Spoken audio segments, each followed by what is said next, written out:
A very good evening to everyone. On behalf of RIC, we welcome you to this very important talk, Viksit Rajasthan 2047, Governance Transformed, by Mr. V. Srinivas, Chief Secretary, Rajasthan.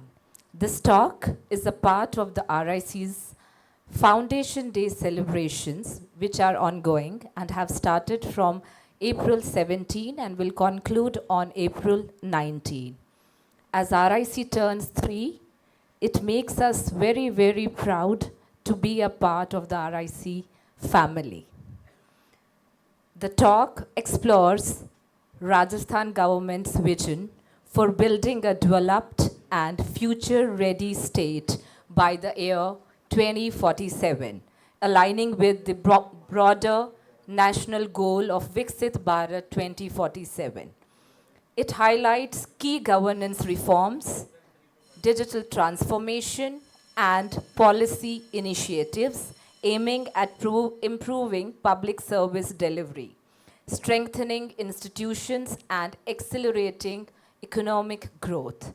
The talk also reflects on the role of innovation, transparency, and citizen-centric governance in shaping Rajasthan's development journey over the next 2 decades.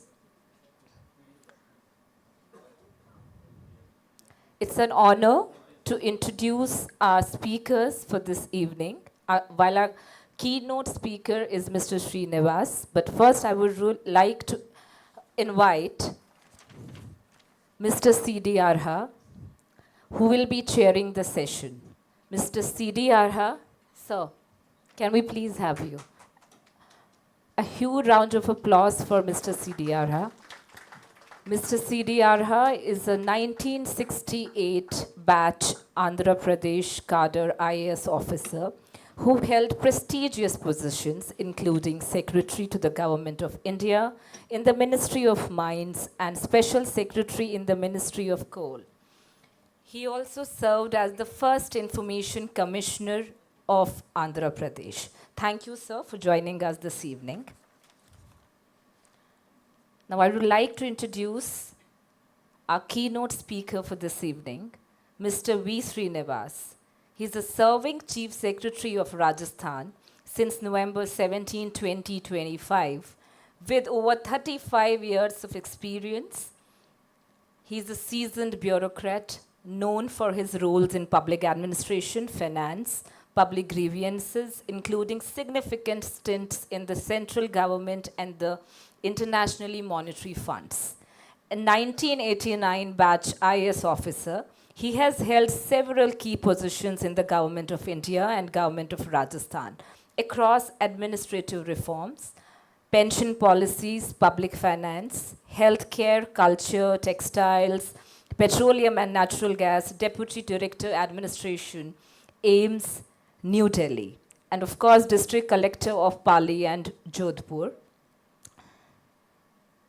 He is the first Indian to be elected as President of the International Institute of Administrative Sciences, Brussels, for the year 2025 to 2028. He is widely known for his work in public administration and digital governance.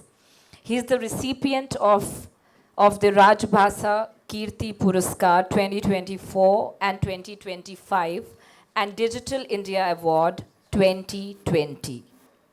We welcome you, sir. A huge round of applause. Okay.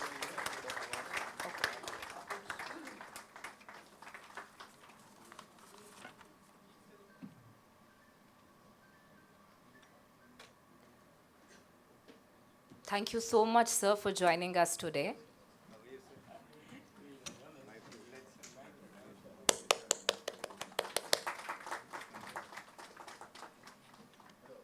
Before we start our today's program officially, I will request Mr. N.C. Goyal, Director, Rajasthan International Center, to felicitate the guests. Thank you, sir.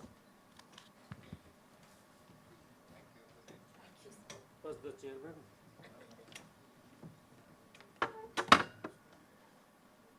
Welcome, sir. Chair of the session.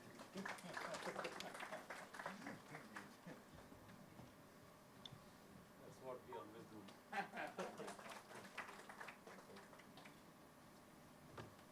This is for you. Thank you, sir. So many of these now.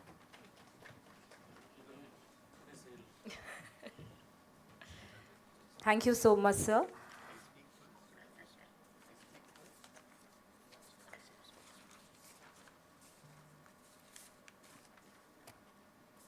Before we listen to our keynote speaker for the evening, may I please request Mr. Arha to reflect on today's topic and also share his journey while working with Mr. Srinivas. Thank you so much, sir. You may speak from there.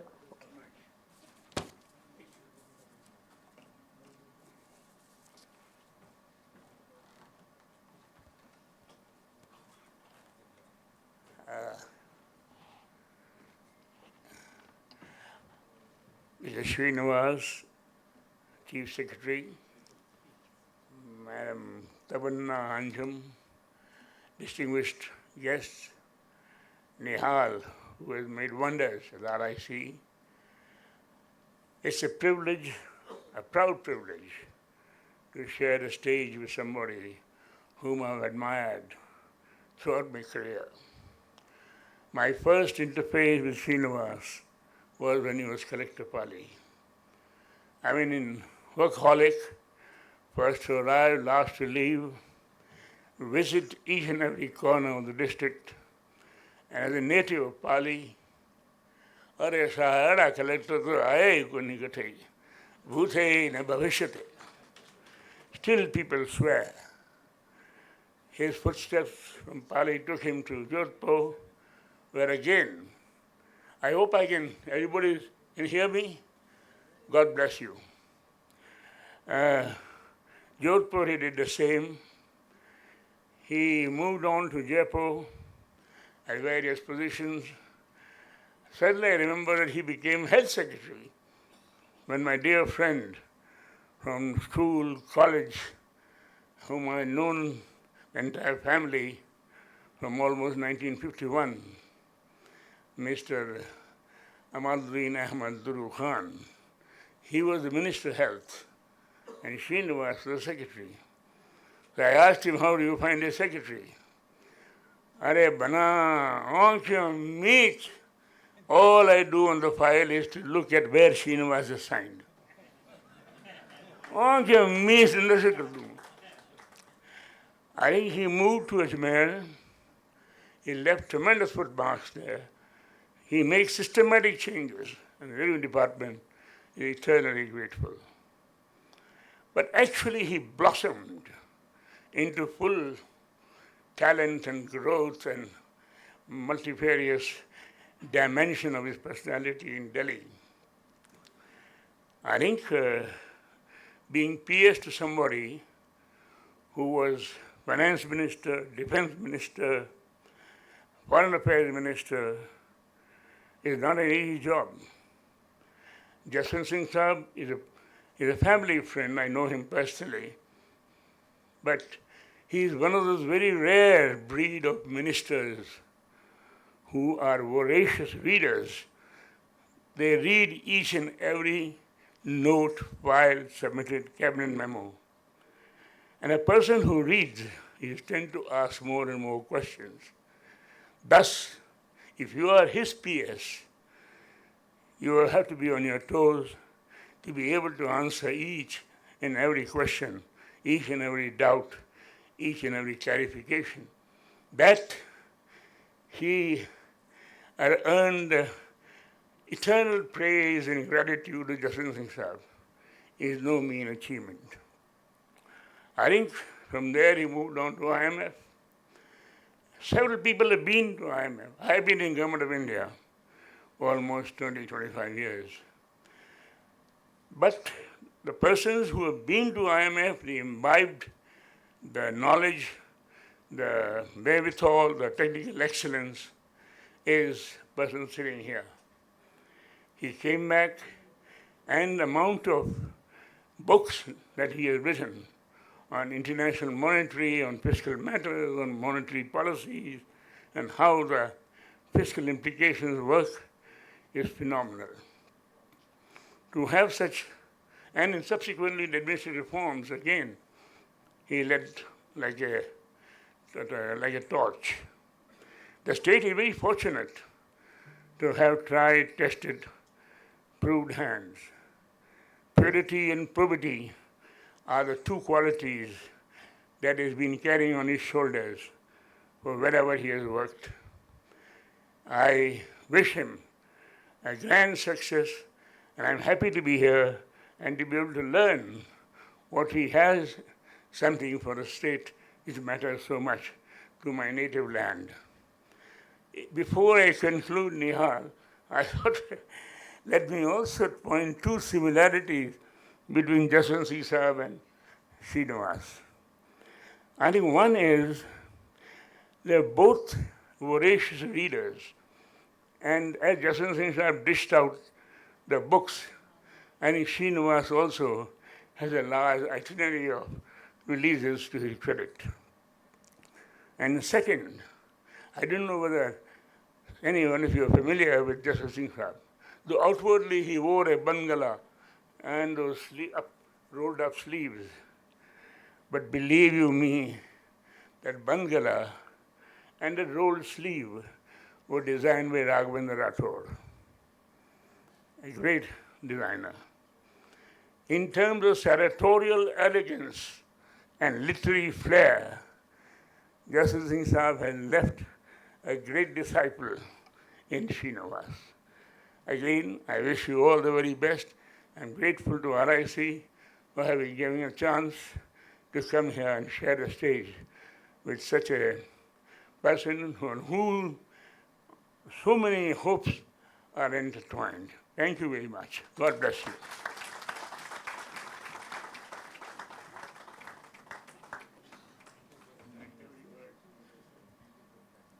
Thank you so much, sir, for reflecting on the very early times and, telling us about V. Srinivas beyond resume and biodata. Actually, it's very helpful to know a person very well before we listen to him.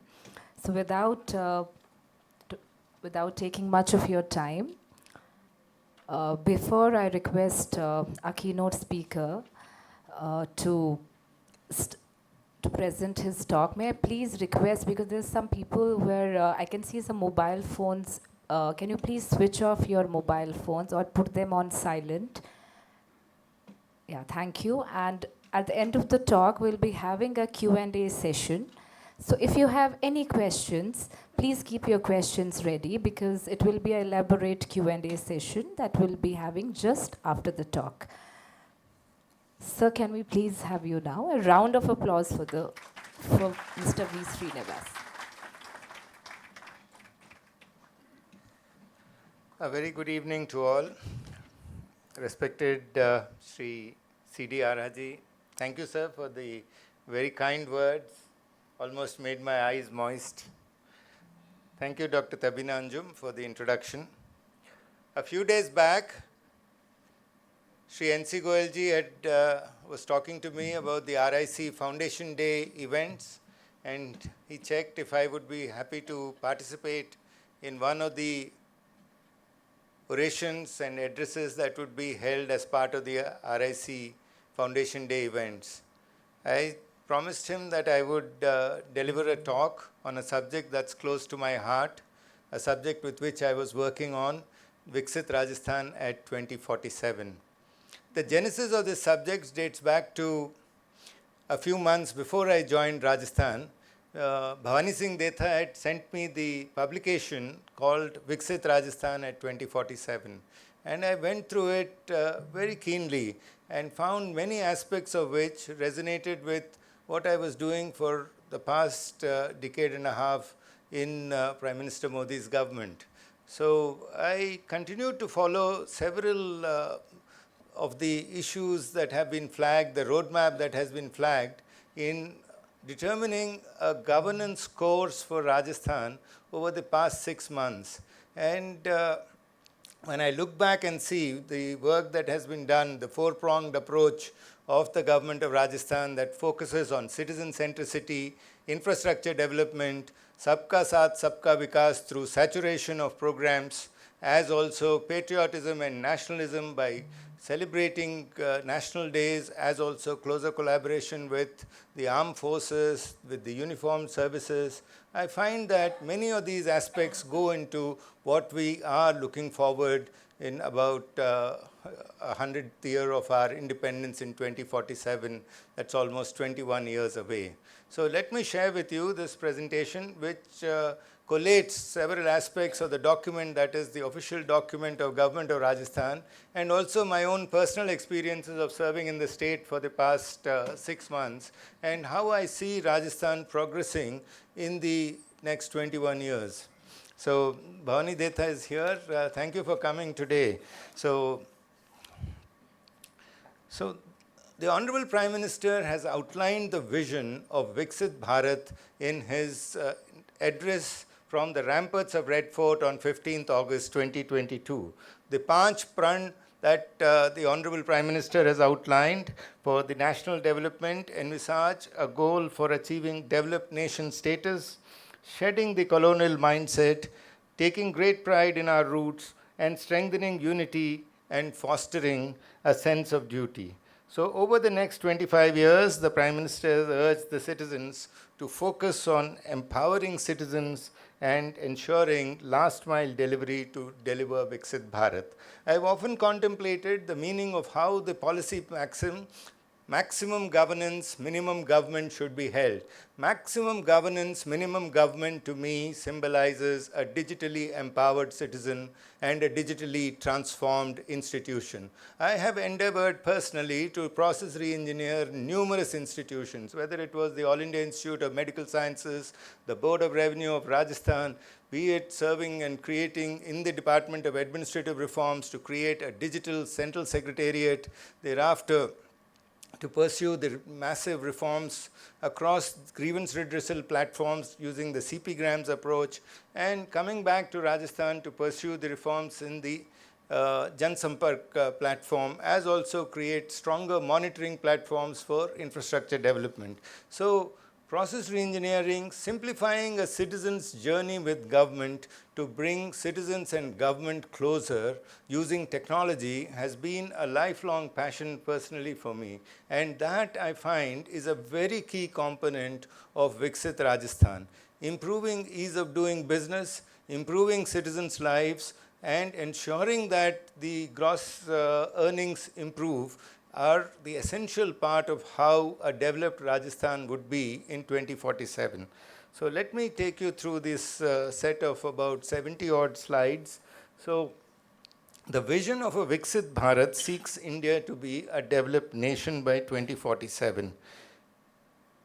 We seek to ensure a prosperous, equitable, and future-ready India that encompasses economic growth, social progress, environmental sustainability, and good governance.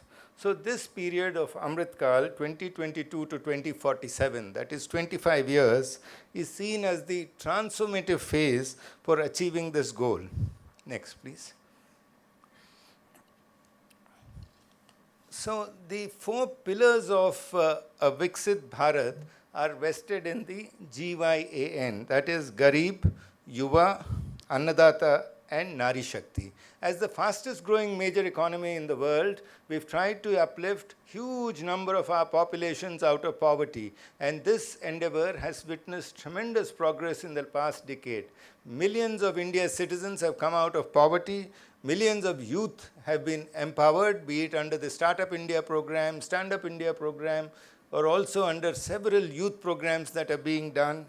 The farmers have been promoted. I've noticed across Rajasthan several farmers where farmer incomes have doubled, tripled, quadrupled. That kind of transformative initiatives in farmer incomes are being witnessed. And women empowerment, we do see, in fact, if you visit any of the ITIs across the state, you find several young girls who are coming to work in hard hat jobs. I was at the HRRL refinery last week, and I found several young girls who have qualified chemical engineers who are working on the shop floor. 25 years ago, it was quite unheard of to see a lady working in a chemical engineering plant. Today, that kind of transformation and empowerment is being witnessed.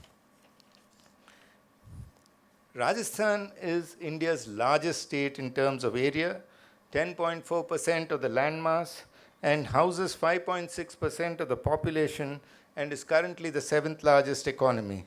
The natural resources of energy, tourism, agriculture, and strategic location provide it with a critical policy space in terms of how the national growth story intertwines very closely with Rajasthan's growth story. In fact, there is a strategic alignment between and a shared development vision between Viksit Rajasthan at 2047 and Viksit Bharat at 2047. Next, please. The focus is on having a shared 2047 vision that is developed, inclusive, and a future-ready society, a reform-led, environmentally responsible developmental process, a growth anchored in inclusion and equity, and also operationalization of the national vision. So a double-engine Sarkar, as it is called, ensures greater coordination between center and states to ensure that each of the central programs are implemented with tremendous rigor and enthusiasm across the state. Next, please. What are the key paradigms that the Viksit Rajasthan has undertaken? It's important to look at how the policy pillars of Viksit Rajasthan have been constructed and then go into the implementation paradigms of this governance model. Next, please. On 16th of October 2025, we had the launch of Viksit Rajasthan. This document was released by the Honorable Home Minister, and on this occasion, the Chief Minister said that he is honored to unveil the Viksit Rajasthan document, vision document, which aims to transform Rajasthan into a thriving state and a model of inclusive development. Next, please.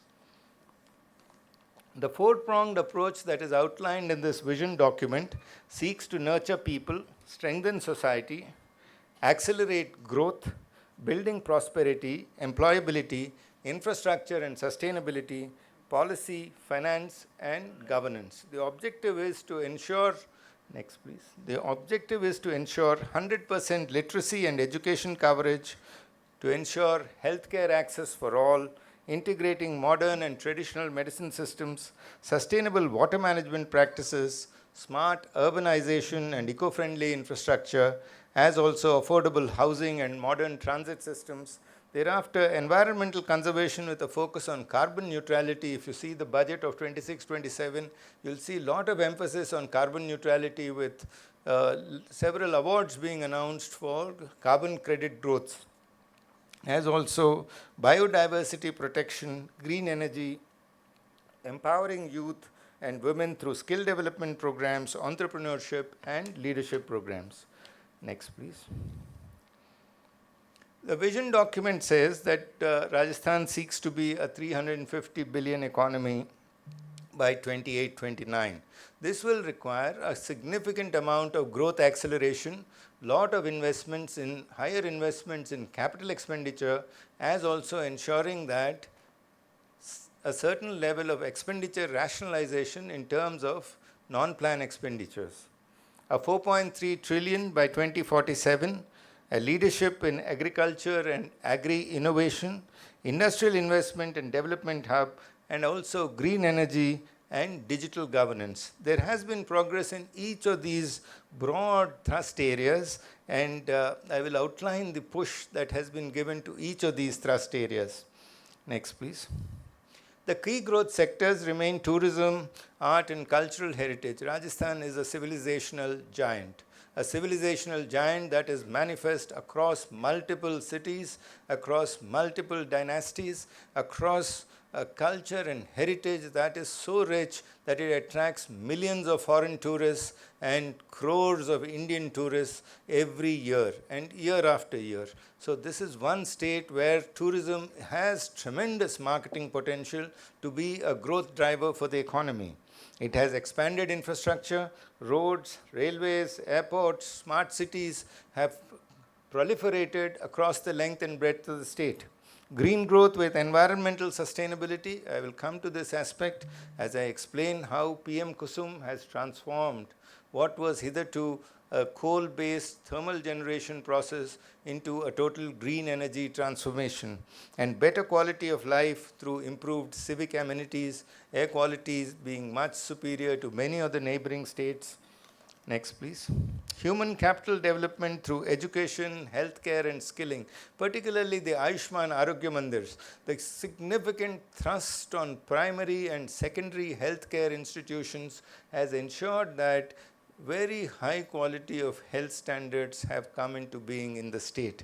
Agriculture growth and farmer welfare through sustainable technology-led solutions have witnessed in Dausa district the quantum of transformation that advanced irrigation systems, particularly the polyhouse model, drip irrigation, makes it look like the Israel in Rajasthan. Stronger social security for vulnerable communities, industrial growth and investment promotion to build manufacturing and services hub, as also good governance and digital transformation for efficient public services. Next, please. The other thrust areas include infrastructure development, a future-ready infrastructure for growth, connectivity, and resilience, world-class transport systems, highways, expressways, and logistics systems to improve mobility and efficiency. We also have greener, inclusive, climate-resilient infrastructure, metro rail growth.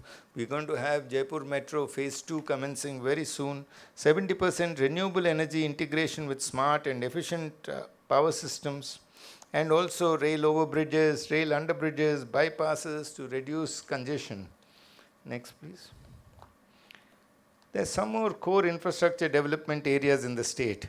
Renewable energy is one where we are witnessing a major push, particularly solar energy.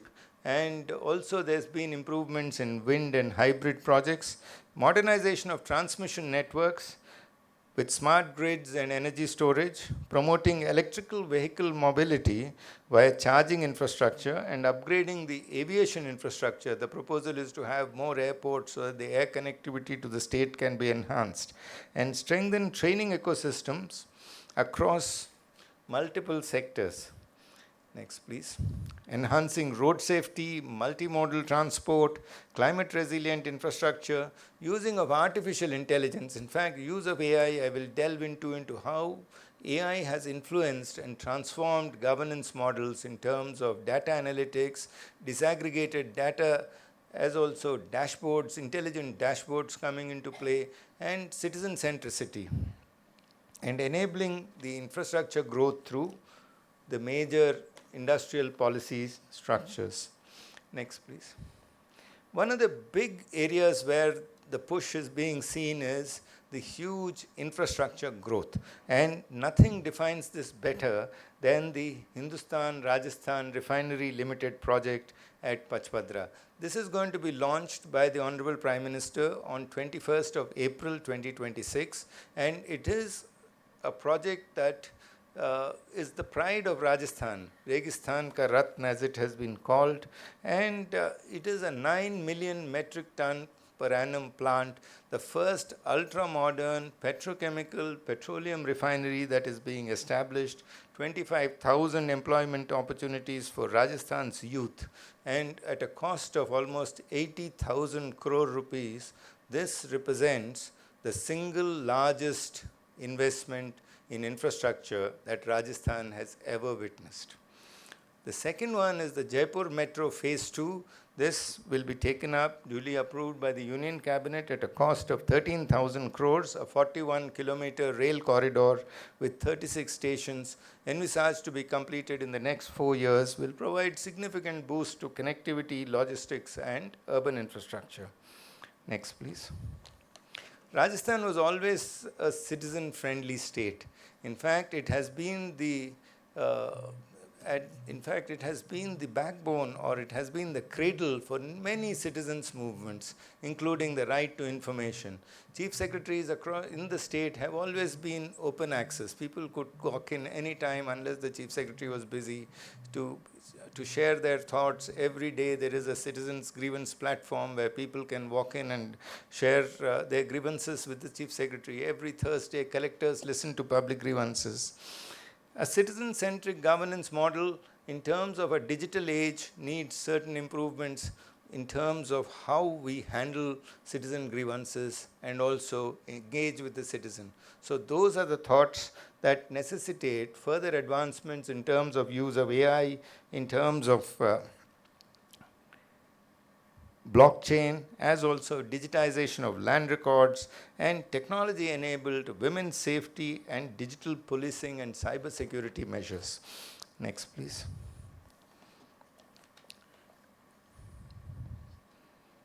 The governance model of Rajasthan.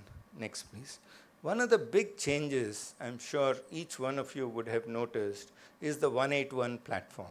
And the Honorable Chief Minister personally heard public grievances at the 181 platform several times, not once, not twice, but more than half a dozen times. He has personally gone.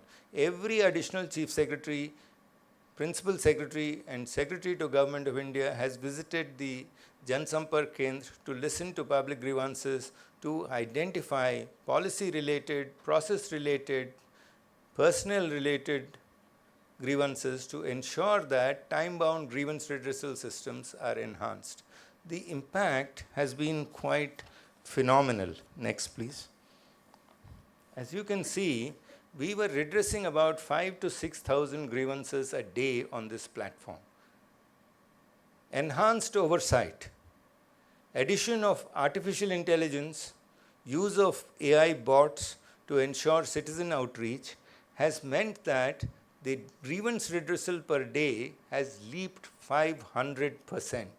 Today we are redressing about 25,000 grievances a day. In fact, today's grievance redressal stands at 28,000, an all-time high of 28,000.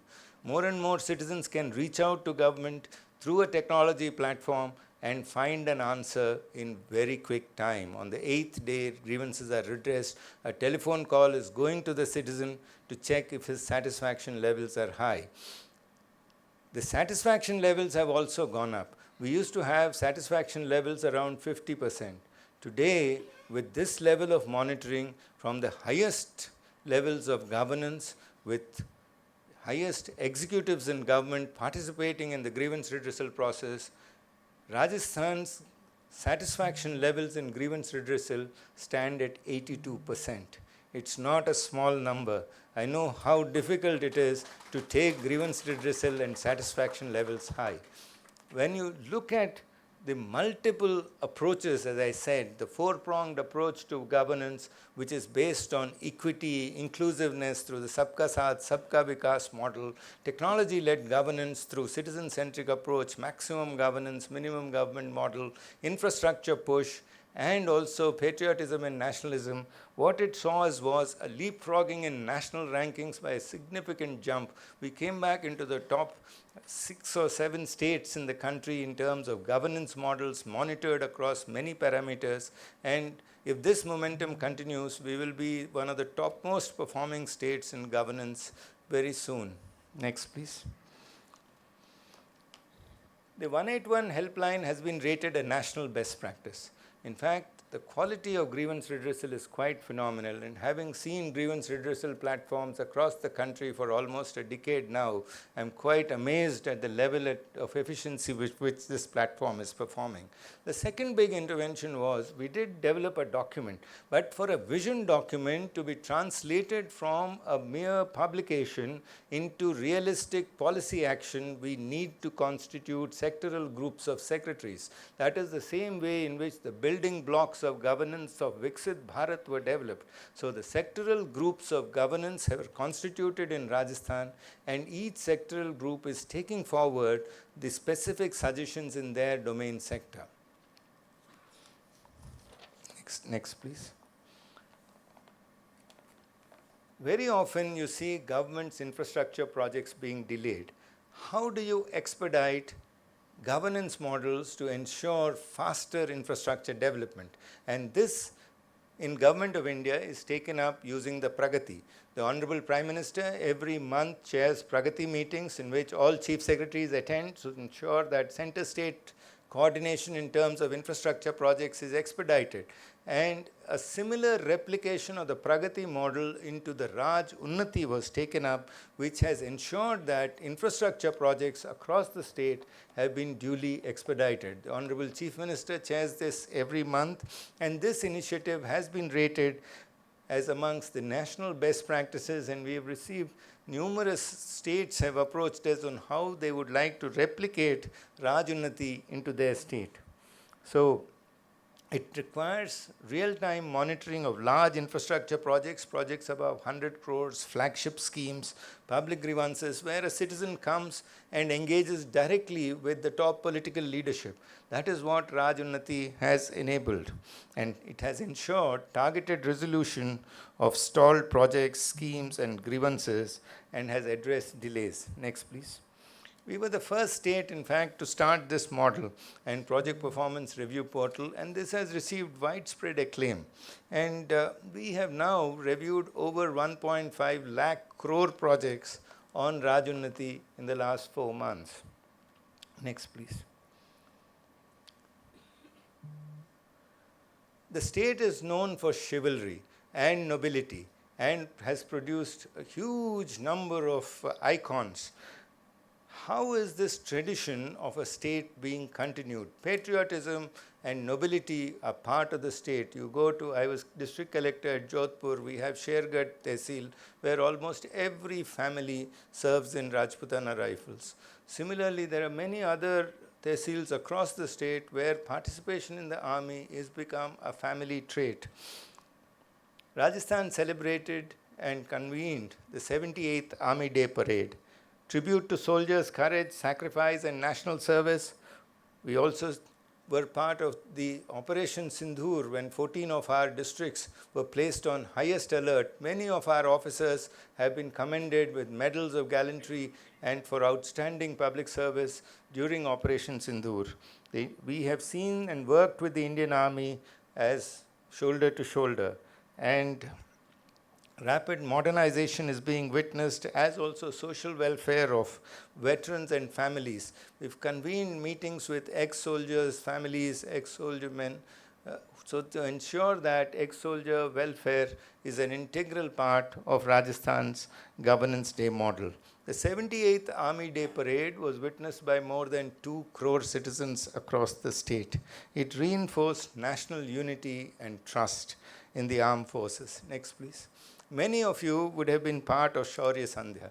It was one of the most inspirational events that I have seen in terms of patriotism and nationalism. Next, please. We witnessed the parade on Mahal Road, and it was truly a very, very patriotic movement in which many regiments which participated on Republic Day Parade also participated in the 78th Army Day Parade. Next, please. This is a photograph of the Shaurya Sandhya program. Next, please. The third big pillar is ease of doing business. I have referred to citizen centricity in terms of Jan Sampark. Let me speak about deregulation and ease of doing business. As a state which invites and attracts investments, competes with many developed states in the neighborhood, it's important that deregulation and ease of doing business, compliance reduction are an essential part of the policy mix. Next, please. Since 2024, over 350 reform measures were initiated. Over 24 policies have been updated. We are one of the top achievers in terms of the business reforms, in terms of business entry, labor regulation, as also environment registration and service sector. In 2026, we had achieved over 430 reforms. The single window of governance has ensured faster approvals and transparency. Next, please. I was secretary in charge of Rajasthan from Government of India to monitor deregulation and compliance reduction phase 1. When I came in, I was quite amazed at the pace at which the 23 priority areas were implemented. And by December 2025, the state was amongst the topmost performers in terms of deregulation and compliance reduction. Next, please. The change of land use was simplified, the number of white category industries were enhanced, and women working at nights was permitted by amendments in Shops and Establishments Act. I do have a team for a deregulation cell in Chief Secretary's office, which has visited several factories to understand how this amendment in Shops and Establishments Act is actually working in the field.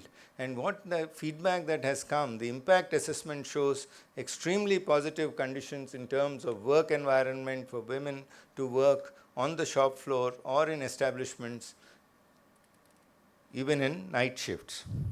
Several obsolete laws were repealed, and we shifted fire safety audits, as also building bylaws have been amended significantly. The phase 2 is another major push, 28 areas of deregulation being taken up, and we hope that each of these 28 areas would be completed by 31st of May. So, next slide. There is the Hoteliers Association that is here. The homestay schemes have been liberalized, owner occupancy eased, 8 rooms allowed per unit, and also you would see liberalized planning norms to boost estates, tourism and service sector investments, removing the rigidities and ease of living and ease of doing business. So the attempt is to position Rajasthan in terms of regulatory efficiency, in terms of business facilitation. Constant review meetings are being held not only with industry but also intersectoral meetings in government to ensure time-bound adherence to the priority areas implementation. Next, please. The phase 2 deregulation also seeks flexible norms in higher education, enhancing the quality of education, ensuring that institutions maintain resource adequate curriculum and safety norms. Amendments are being planned. A Jan Vishwas Bill 2.0 is also being developed, and to remove rigidities and enable ease of living. Next, please. Let me go into sectoral reforms. As I said, we had constituted individual sectoral groups, and these are the sectoral reforms that are being pursued across governance by each of the sectoral groups. In electricity, solar and wind energy is being promoted. Transport sector, electric vehicles are being promoted. Many of you would have seen that Honda has released the first electric vehicle that will be manufactured from Rajasthan later this year. In terms of the Surya Ghar Bijli Yojana, Rajasthan, several buildings have adopted solar energy. And in terms of industry, the ease of doing business has taken huge priority. Let me start with healthcare. As I said, Rajasthan's primary and secondary healthcare models have been developed significantly using the Ayushman Arogya Kendras. 49 medical colleges, 9,474 Ayushman Arogya Mandirs, significant investments in health infrastructure, first referral units being created, and universal healthcare expansion has been planned. In fact, the focus in terms of mother and child care in the state is higher than what we see across any other state. And rapidly advancing future-ready healthcare ecosystems have been developed. Next, please. One of the foundations of this has been the Ma Yojana, which is the Prime Minister's Ayushman Bharat Yojana with higher insurance cover.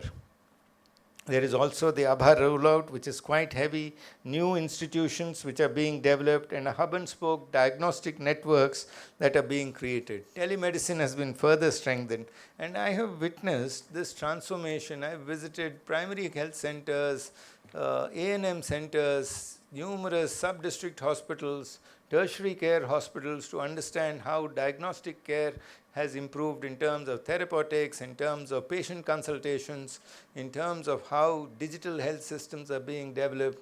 And you see the transformation footprints across every institution. And that is what constitutes to a holistic healthcare system. Next, please.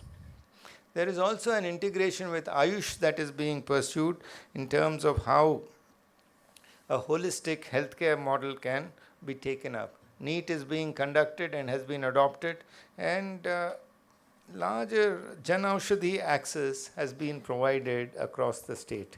Next, please. One of the big reforms which has been well touted has been the reduction in terms of the number of criminal cases that we are witnessing in the state.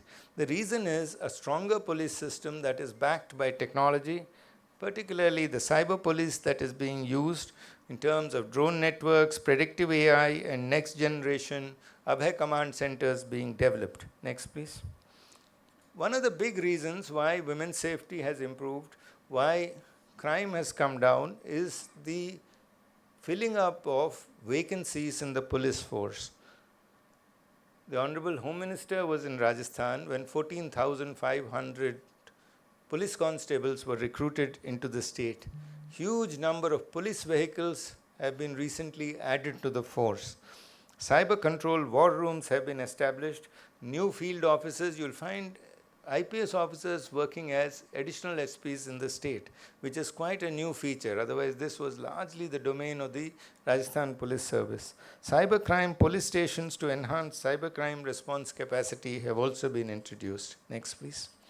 The commitment to a smarter, stronger, and responsive police reforms have been led right from the top, and a zero tolerance for crime has been the stated policy prescription.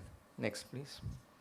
Another big area of growth for the state is the mining strategy. In the mining sector, there have been huge number of reforms that have been pursued, particularly the significant deposits in terms of rock phosphate that are available in the state, and the campaign against illegal mining has been taken up with tremendous gusto and vigor.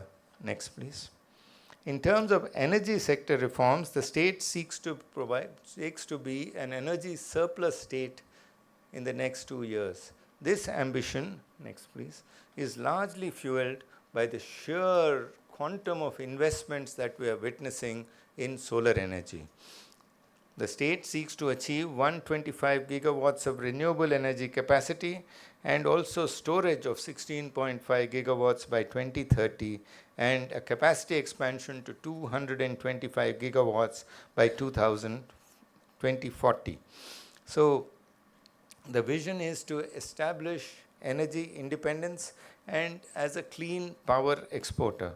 Though the policy impact as also the economic impact of these massive investments that are being witnessed in solar energy is tremendous. Next, please. Rajasthan is also attracting investments in wind and hybrid energy, and there has been a lot of work going on in PM Kusum, particularly the solarization projects, and also in the PM Surya Ghar Bijli Yojana to establish solar rooftop and pump systems. Next, please. It has been the endeavor of every government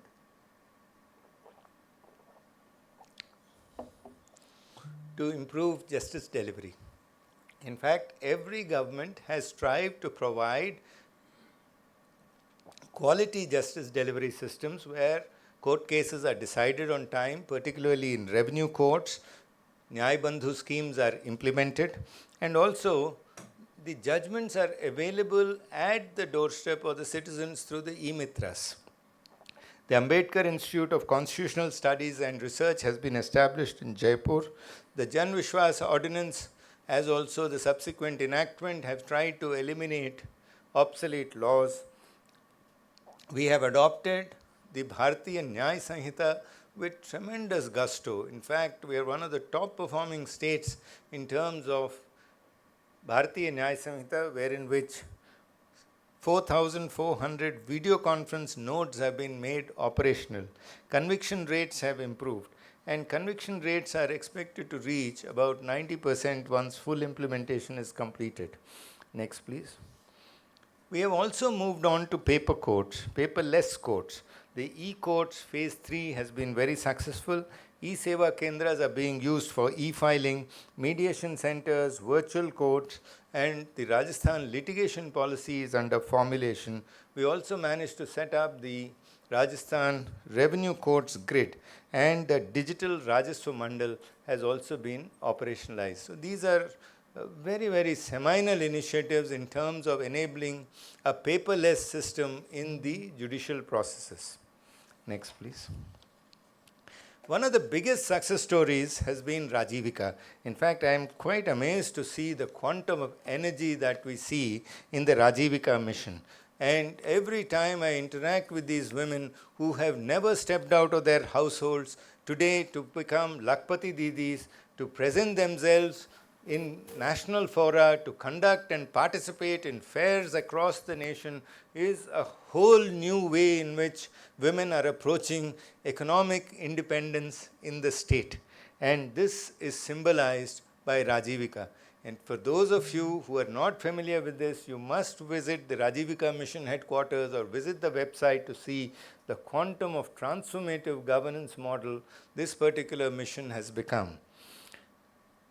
Today, more than 50 lakh women are associated with the self-help groups of Rajivika. That's a huge number across every village in Rajasthan. 17 sectoral groups are working.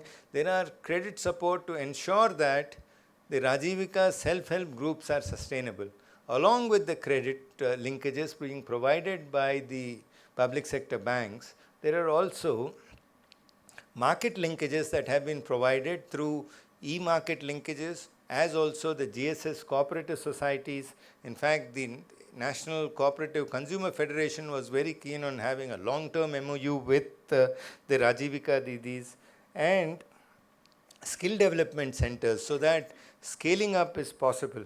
Today, Rajivika promises to be a cottage industry with tremendous vibrance which can be scaled up to a medium scale or a small scale industry. That's the kind of energy and empowerment women are witnessing. Lakpati Didis today aspire to be millionaire Didis very soon. And I'm sure in the next 5 years, this transformation of Lakpati Didis with greater empowerment would be witnessed. Next, please. I thought I'll place one more slide on Lakpati Didis, given my massive fascination for the work done under this mission. Lakpati Didi loan reform, creation of Solar Didi Corridor. I went to Tilonia to interact with what this Solar Didi program was, and I found rural women who were in a position to develop and create a circuit board and hand it over to me that this is the circuit board that we have developed. It is little wonder that the Solar Didis of Rajasthan featured on the India Today cover as amongst the most empowered women in terms of using technology by rural folk. The institution building reform, the tablet distribution to outstanding cadres, and one block, one product in terms of utpads is also being promoted. Next, please. An employment-led growth framework is what is being pursued. And modern employment linkages necessitate skill building. One of the big areas where there is continuous demand for employment are blue-collar jobs. There is tremendous rush for having more and more blue-collar jobs. Railways would like to have more and more workers working in blue-collar jobs. There's a demand for plumbers, electricians, welders, fitting operators. So across the state, in terms of the strengthening of the ITI movement, it's very important that industry linkages are established to ensure that the employment opportunities and the demand that we are witnessing in employment opportunities can be fulfilled. At the same time, there are also significant employment opportunities in non-farm sector, particularly in dairy sector, that are being witnessed. Next, please. The state is witnessing a massive labor-intensive sector push. A new textile and apparel policy, the GCC policy, as also the health system strengthening for workforce security are being taken up. Bhilwara, in fact, has started producing extra long staple cotton in about 34,000 hectares. Extra long staple cotton, ladies and gentlemen, is something that India was importing from Egypt. What we were producing in Ganganagar and Suratgarh was the Shankar 6 variety, which largely led into 60s to 80s counts of dress materials and apparel that we wear. but the extra long staple cotton gives us an opportunity to produce 140s to 180s counts of apparel, which the more elite sections wear, and it would reduce import dependency and ensure a far greater farmers' income than what we are currently witnessing. And one of the big push areas that I see in the coming days is the promotion of Kasturi cotton across Bhilwara and other parts, Banswara, Dungarpur, Udaipur. If these can come up, a significant transformation like we saw with the mustard revolution can be seen across southern Rajasthan. Next, please. Next, please. Next. So let me present to you the national picture in terms of how governance models look.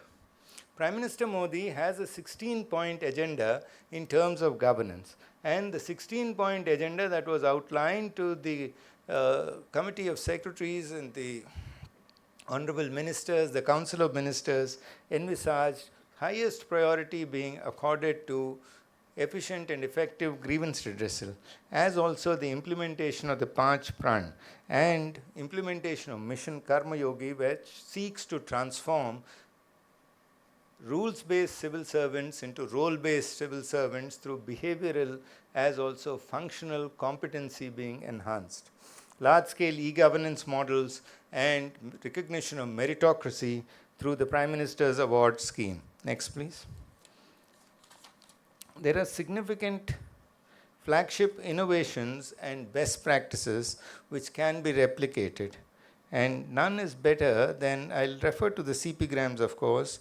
The face authentication has been a huge game changer, and many of you would have used it, particularly those who are in pensions would have used it for digital life certificate generation. PM Gati Shakti is being used widely in road projects, as also the quality of e-services and cybersecurity transformation has been quite well witnessed. Next, please. I think I'm running short of time, so go to the next slide. So let me share with you CPgrams. In fact, CPgrams was one project that I worked for almost a decade, and I was quite fascinated that I could handle 1.5 crore public grievances with an average disposal time of 14 days. And when I joined the DRPG, we used to receive more than 15,000 pages a day. 15,000 pages a day. We had to send at least 6 times the quantum of dark to the Gold Dak Khana because he would not take so many letters at the same time. From there, we have moved to a paperless system where the whole of the nation has been integrated. Grievances move seamlessly from the citizen to the department, and from the department to the last mile, as also integration and reverse integration of every state. So a completely paperless system to handle 1.6 crore grievances could be established, enabled grievance redressal time to come down to less than 14 days. And on the 14th day, it was the commitment of government that the citizen would be called and his satisfaction would be measured. If you want to file a grievance from here in Jaipur with a post office in Araku Valley that your money order has not reached, in 20 seconds you can file that grievance. That is the kind of power that technology gives. It was little wonder that CPgrams featured amongst India's top 100 ideas for Viksit Bharat at 2047. It eliminated paper completely. This was presented in many fora. It was presented to the Biden administration. I was asked to present it in London to the Commonwealth group of secretaries to the government, as also to the secretaries to the cabinet, and it was treated as a state-of-the-art grievance redressal system that has engaged and empowered citizens across India and is being replicated in 52 countries across the globe. So that is the quantum of power grievance redressal attracts with every government. And today we have an equally strong platform in the Jan Sampark. Next, please. Rajasthan's global outreach is one that has fascinated me, and this I would like to spend a few slides on. The Rising Rajasthan Global Investment Summit at Jaipur more than 35 lakh crores of MOUs have been signed, and 8.15 lakh crores of MOUs have been grounded, largely solar energy related projects. That quantum of investment that is coming into this sector can transform Rajasthan's economy as also energy into what is really we're looking at in a Viksit Rajasthan 2047 model. Next, please. The Prime Minister in his inaugural remarks said, Rajasthan rising to hai hi, reliable bhi hai, Rajasthan receptive bhi hai, और समय के साथ खुद को, what does it say? Revive करना भी चाहता है. That is what it said. So this is the Honorable Prime Minister's words in the launch of the Rising Rajasthan Summit. And we have the Pravasi Rajasthani Divas, next please, which witnessed thousands of participants. In fact, Manisha Arora ji is here. She has been successful in creating chapters across the globe. And each of these chapters engage with her almost on a daily basis. In fact, she gave my mobile number to some of the chapters, and I found myself receiving hundreds of emails across the globe till I told her, please don't share my mobile with your chapters. So 6,000 plus participants, so many non-resident Rajasthanis across the globe. In terms of having a connected global presence, the Rajasthan Foundation has been successful in establishing a massively successful interconnected world. So today at the drop of a single message, we can reach out to thousands of Rajasthanis across the globe, and we have seen this even during the West Asia crisis situation, wherein which the chapters, the non-resident Rajasthani chapters, reached out to several large populations across the globe and enabled them in terms of smoother transition, ease of passage. Many of them were stranded in Dubai to ensure housing hospitality was given at this point of time. Next, please. So the Honorable Chief Minister has brought about this transformation. He has been at the forefront of implementing a governance reform process and has put service above self in many of these occasions, working long hours to ensure that growth momentum can be sustained. Next, please. So let me conclude with the Honorable Prime Minister's quote, which says that Viksit Rajasthan is the key to Viksit Bharat at 2047, driven by strong infrastructure, industrial growth, and Rajasthan's strengths in solar energy, tourism, and connectivity. Next, please. So, of course, that is the refinery picture that you see, and I've been given a few bullets that I should mention to you to conclude this address.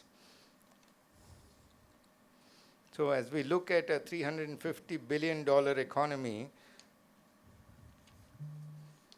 and a double-digit growth rate, the entire focus is on ensuring large capital expansion, particularly the state policy paper that NABARD had produced in terms of credit growth envisages almost a 5 lakh crore credit expansion for the year, along with a 6.11 lakh crore budget that Rajasthan has brought out.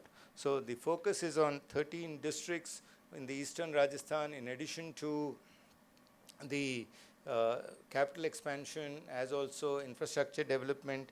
The Eastern Rajasthan Canal project, the modified Parbati Kali Sindh Chambal project, would bring significant developments and new irrigation areas under the plow.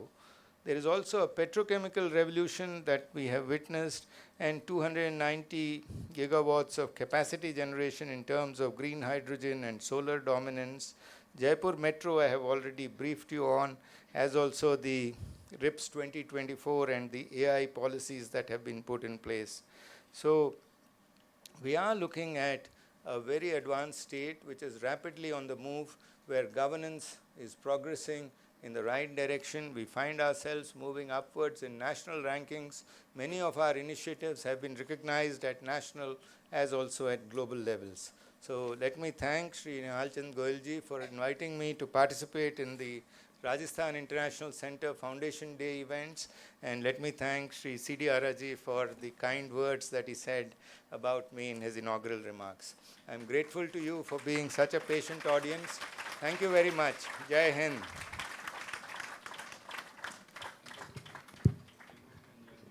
Thank you so much, sir, for taking us through a very hopeful roadmap, future of Rajasthan, and all of us who saw the slides, who heard you. I mean, it was none less than very, very reassuring. A very hopeful Rajasthan that is going to be, where everybody is a stakeholder. No one has been left out.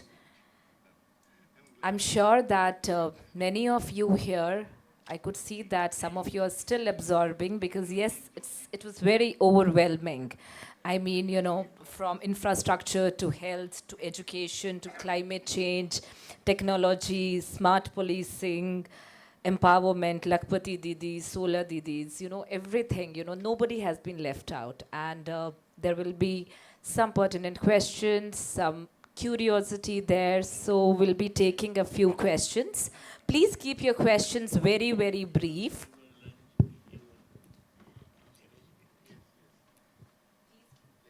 Hello. Yeah. Please. Yeah. We have 15 minutes, and we can take a few questions. Please keep your questions. Okay. Please keep your questions very, very brief. No comments. Only questions related to the talk. Yes. From the back. The- Good evening to everybody. I am Ravind Kumar.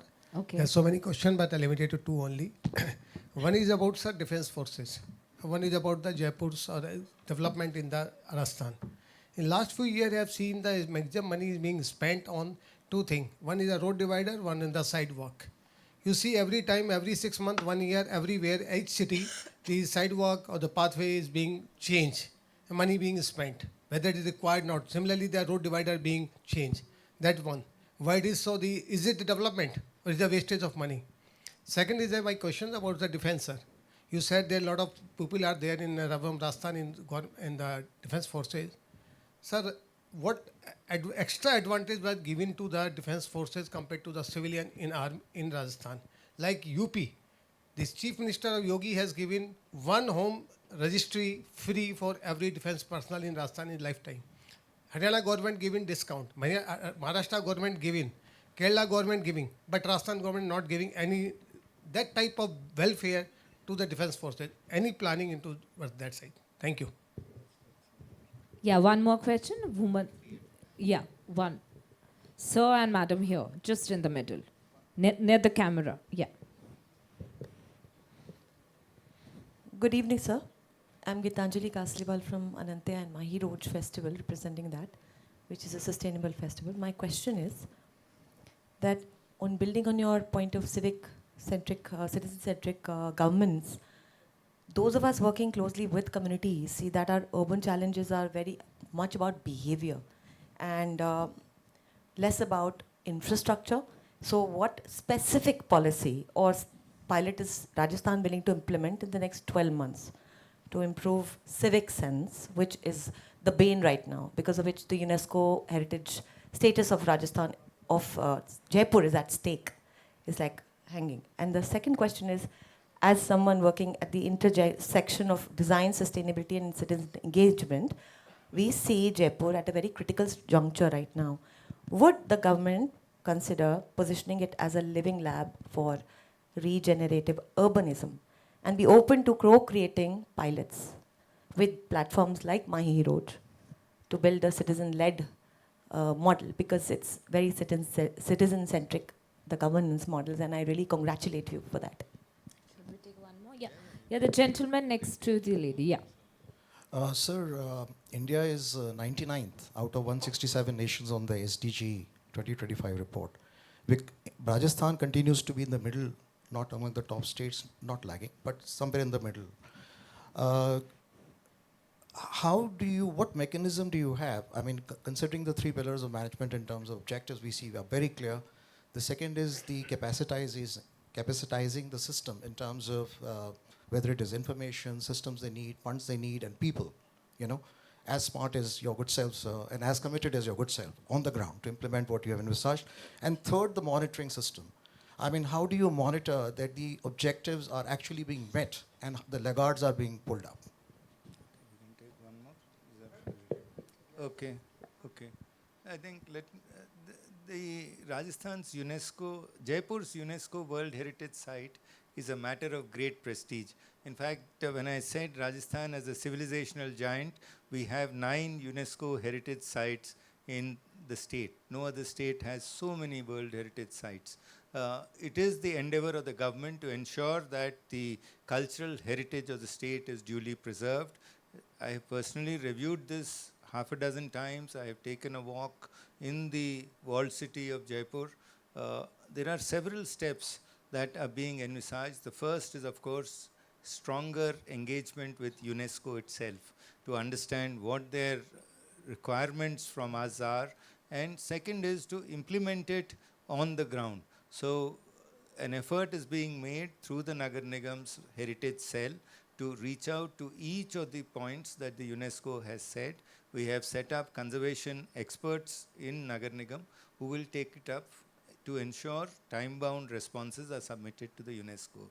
All efforts will be made to ensure facade lighting is preserved.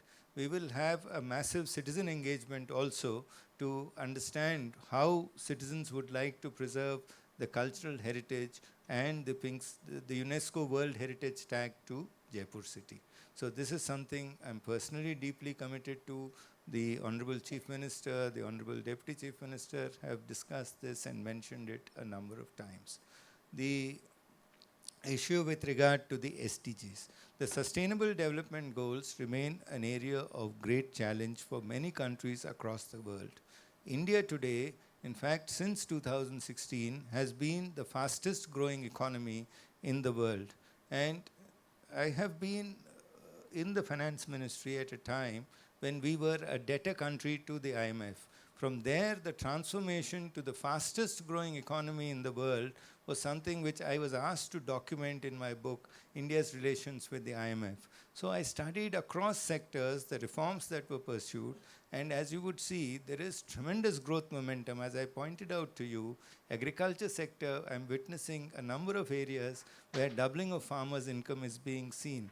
The right direction for reaching the Sustainable Development Goals in an orderly manner is expanding the capital expenditures, ensuring that the recurring expenditure, particularly the non-scheme expenditure, is cut down, fiscal belt tightening in that aspect, ensuring that projects are completed on time. So we have started Raj Unnati, as you would see, and ensuring that transparency in governance models is there so that there is a zero tolerance approach to corruption. But that can only happen when there is a transparent governance model where people are held accountable, where irregular practices can be quelled at the doorstep, preventive vigilance practices are in place, and an overall environment of positive energy is created. So that is what has been tried to be established to take the state's governance models forward. The third question with regard to the engagement with ex-servicemen, we have managed to put in place a new secretary in the ex-servicemen welfare department. We've also had an ex-serviceman mailer recently, and I would look forward to hearing some of his thoughts in terms of how we can improve and enhance the engagement. What I did mention to you was our engagement at a larger level in terms of the civil military engagement as also the civil police engagement. In terms of individual stakeholder benefits, that is something that I will examine and I will keep you posted through Mr. Nihal Goel. Thank you so much. Yeah, we have a question here. Can you please combine two of them? Yeah. Sir, my name is Ranvijay. I represent the Hotel Federation of Rajasthan. And I have a very specific, we have so many policies which are in place from the tourism department, sir. But many of the policies, the notifications of different departmental departments have pending, and because of that, it's hampering investments. Just for information, sir, if you see maximum investments or anything which is getting developed in any of the cities in Rajasthan, a project which is over 500 or 700 crore is a hotel which is coming up. Right now, if I say in Jaipur, the biggest project, there's a hotel which is coming up with 700 crores. And as small as 300 crores hotel which is coming up in Kumbhalgarh. So if we have all these reforms and in so right now most of the stakeholders, they are saying we are getting into a single window and getting stuck in multiple windows. So that's the feedback we are receiving. And as Prime Minister says, the 3 T's, technology, tourism and trade, which will drive 2047. So I think tourism needs to be a little bit more focused. Definitely, definitely. Yeah. A gentleman in the cream shirt. Anshu Bharadwaj.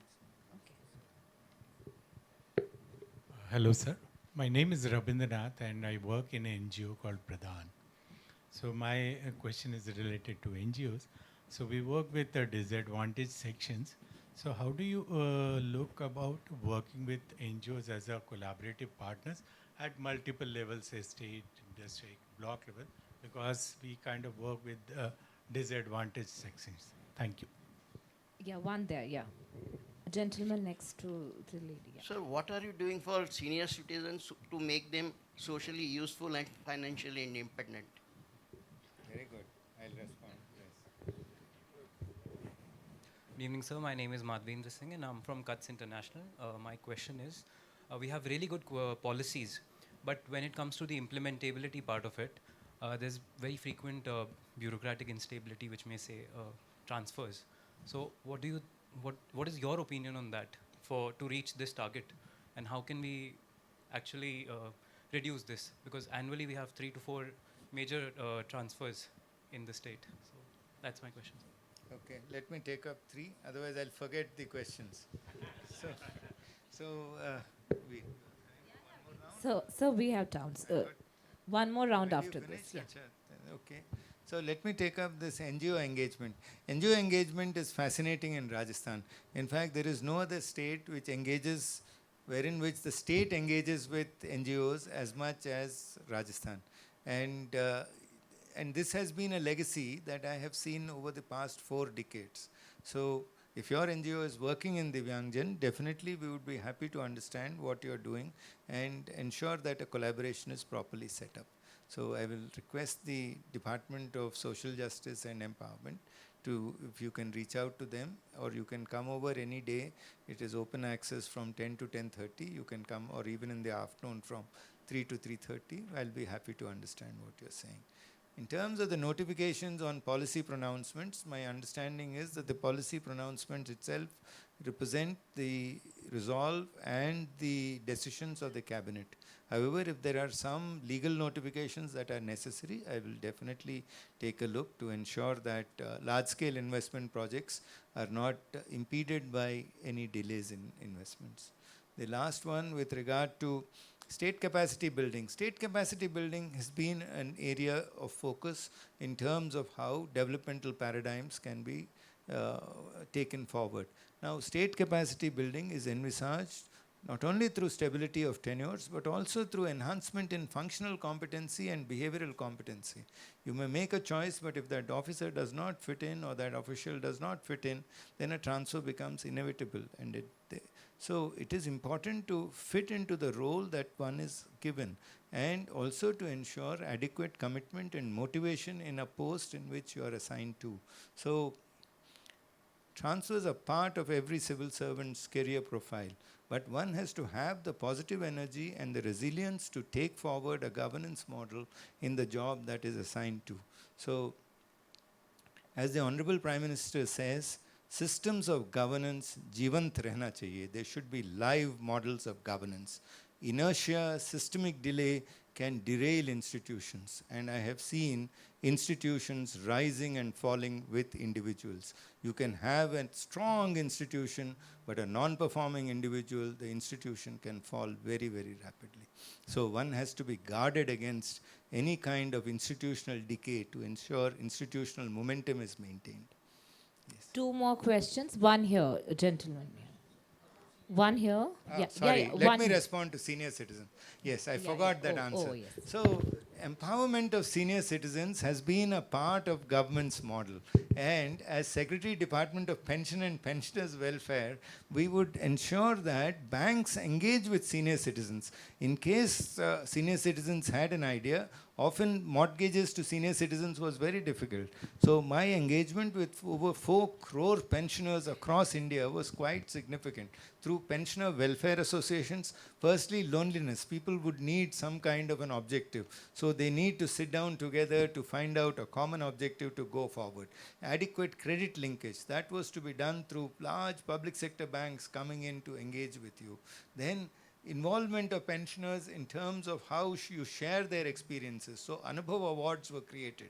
You can document your experiences, how you have served the nation, and ensure replication. There may not be many who have served with your zeal and commitment to serve the flag and country. So you document your experience, upload it on the Anubhav portal, share it in an Anubhav platform so that people can benefit. So there are numerous programs that the Department of Pension and Pensioners Welfare has outlined to improve, not only improve pensioners' welfare, to also engage with pensioners on a daily basis to ensure that they are adequately, there is so much outreach, communication. If anybody wants to engage, definitely there is a forum that is available to him through the pensioner welfare associations wherein he can put forth his ideas and take it forward.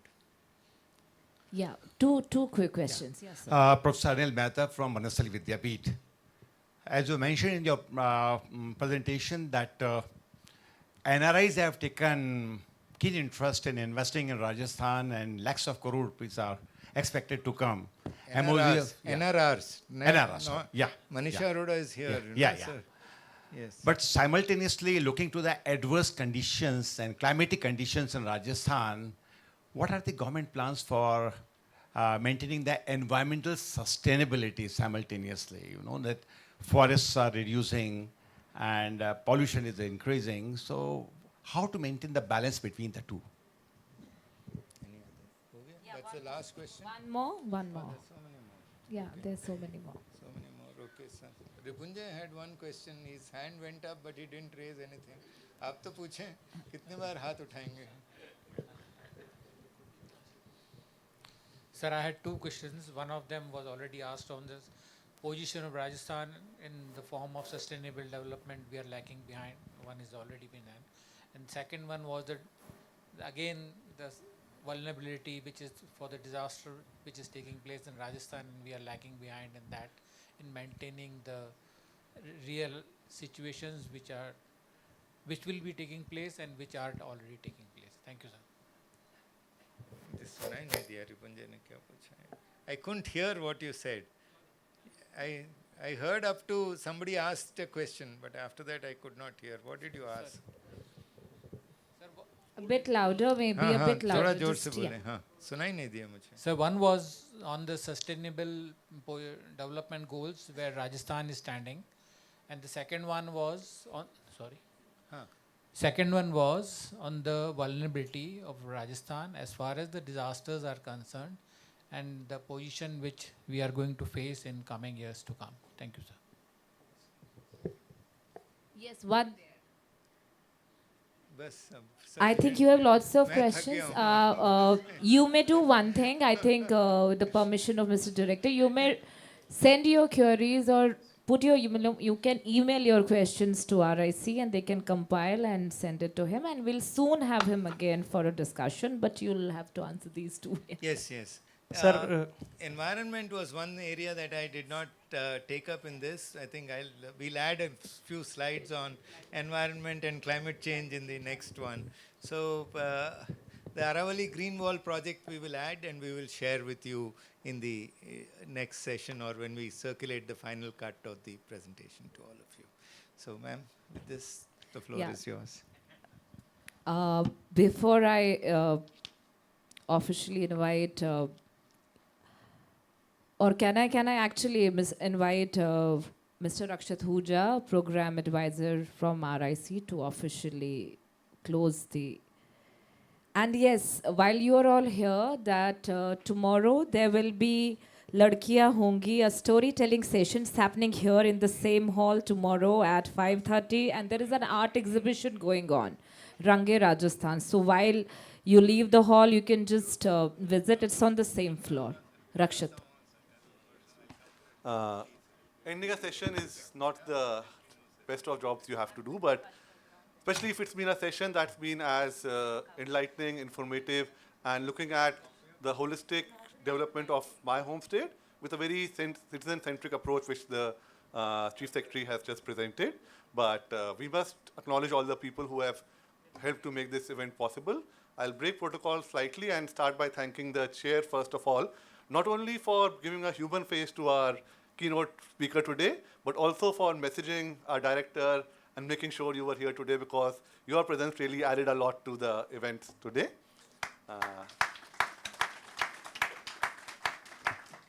Tabina, when she called me, also kind of indicated I should be professional here, but again, I'll skip that a little bit. So we have been talking about Viksit Viksit Rajasthan and Development Rajasthan. So on this very forum, some time ago, and it's slightly a humor, someone had asked a question, you've been talking all about it, but what's an example of Rajasthan developing? And this is also the Foundation Day celebrations of RIC. And the answer had been very prominently, you see the Rajasthan International Center, it's thriving and surviving in Rajasthan and developing. So this is a very clear example of, so thank you, Tabina, for having given this answer on this stage. Let me also thank most emphatically our keynote speaker and Chief Secretary for not only a very enlightening presentation, but also for very detailed answers and very specific answers. So thank you, sir, and can you have a round of applause for coming here, being here, present, and answering. I'd like to express my thanks to the director of RIC, the entire team at RIC, the team at the Chief Secretary's office, and all the people who have been part of making this event successful. So thank you very much. We hope to see many of you again tomorrow and even day after. So keep coming back to the RIC. Good evening. So thank you all. Thank you very much.